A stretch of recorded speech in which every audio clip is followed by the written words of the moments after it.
할렐루야. 사랑하는 대강의 가족 여러분, 오늘 하루도 하나님의 말씀과 동행하는 삶이 되길 소망합니다. 오늘 함께 나눌 하나님의 말씀은 마태복음 5장 7절 말씀입니다. 긍휼히 여기는 자는 복이 있나니 그들이 긍휼히 여김을 받을 것이며.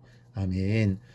우리는 어제 시간을 통해 이 팔복 중 네 번째 말씀을 살펴보았습니다. 의에 줄이고 목마른 자는 복이 있나니 그들이 배부를 것이며 라는 말씀입니다.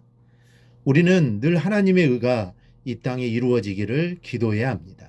그런데 그냥 기도하는 것이 아니라 정말 간절한 마음으로 기도해야 합니다. 그럴 때 하나님이 주시는 풍성함이 우리 안에 임하게 될 것입니다.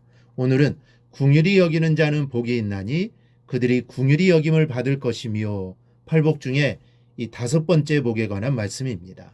여기서 긍휼히 여긴다는 말은 타인의 처지를 마치 자기 처지처럼 여기고 도와주는 덕을 가리킵니다. 즉 세리나 창녀 또 사마리아인과 같이 죄인으로 지목받는 사람들이라 할지라도 그 처지를 이해하고 용서하며 선하게 대해주는 그런 넓은 마음의 자세를 가리킵니다. 그리고 주님은 바로 이러한 자가 복이 있다고 말씀하시는 겁니다.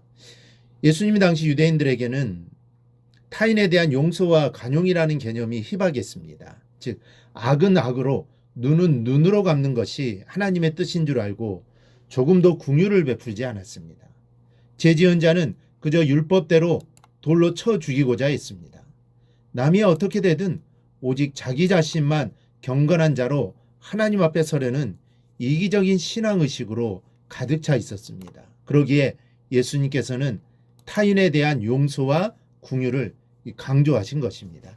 이러한 긍휼을 우리가 이해하기 쉬운 가장 적절한 말로 하면 자비라고 할 수 있습니다. 즉 긍휼히 여기는 마음, 곧 자비로운 마음은 다른 사람에게 동정심을 갖거나 연민의 정을 느끼는 것만을 뜻하는 것은 아닙니다. 오히려 한 발 더 앞서 나가 자비로운 마음에서 우러나오는 것을 실천에까지 옮기는 것을 의미합니다. 그러므로 늘 측은한 마음을 단순히 가지고만 있는 사람은 복 있는 사람이 아닙니다. 즉 마음으로만 가지고 있는 사람은 복 있는 사람이 아니라는 것이죠. 긍휼히 여기는 마음을 다른 사람의 입장에 되어주는 마음으로 또 해석하는 사람도 있습니다. 다른 사람의 입장이 되어본다는 것은 그 사람과 같은 감정을 갖는다는 것입니다. 그리고 이렇게 다른 사람과 같은 마음이 갖게 되면 자연히 자비를 베풀지 않을 수 없게 되는 것입니다. 이 다섯 번째 복인 긍휼히 여기는 자는 복이 있나니 저희가 긍휼히 여김을 받을 것이며 라는 문구 속에는 우리가 다른 사람을 긍휼히 여길 때 하나님께서도 우리를 긍휼히 여기시겠다는 조건이 함축되어 있습니다. 즉 이 말씀은 만일 우리가 누군가를 긍휼히 여기지 않는다면 하나님께서도 우리를 긍휼히 여기시지 않겠다는 의미를 담고 있는 것입니다. 이런 조건부적인 말씀은 이 밖에도 많이 있습니다. 마태복음 18장 35절에는 너희가 각각 마음으로부터 형제를 용서하지 아니하면 나의 하늘 아버지께서도 너희에게 이와 같이 하시리라 기록되어 있습니다.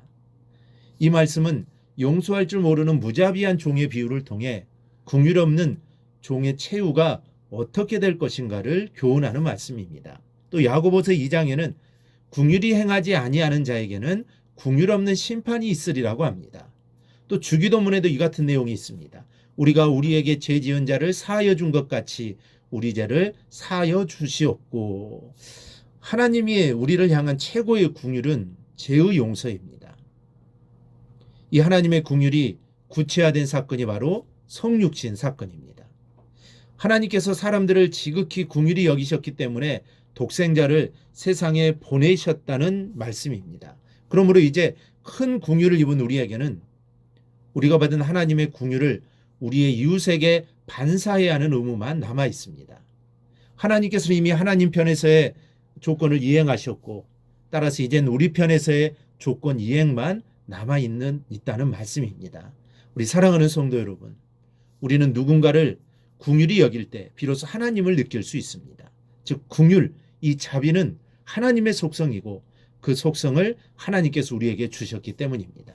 따라서 우리가 타인에게 자비를 베풀 때 비로소 우리는 하나님을 어렴풋이나마 안다고 말할 수 있고 또 하나님을 닮았다고 말할 수 있는 것입니다. 우리가 우리의 자비로운 행동 때문에 하나님을 느낄 수 있다면 우리는 가장 행복한 사람들임에 분명합니다.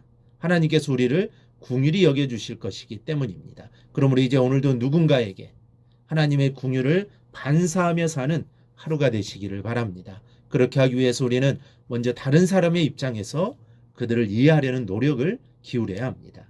누군가가 이상한 행동을 할 때에는 분명히 그런 행동을 할 만한 이유가 있을 것이라고 생각하십시오. 어떤 사건이나 상황 앞에서 그 사람과 같은 감정으로 그것들을 보십시오. 그러면 자연히 우리 안에 있는 하나님의 긍휼이 흘러나오게 될 것입니다. 그러나 혹시 나중심적으로 사람을 본 적은 없습니까? 아마 우리는 대부분 나중심적으로 사람들을 봅니다. 남의 입장이 되어본다는 것은 생각만큼 쉬운 것이 아닙니다. 적극적으로 노력하지 않으면 정말 실현하기 어려운 일입니다. 오늘 하루도 우리는 긍휼히 여길 사람을 긍휼히 여기며 살아가십시다.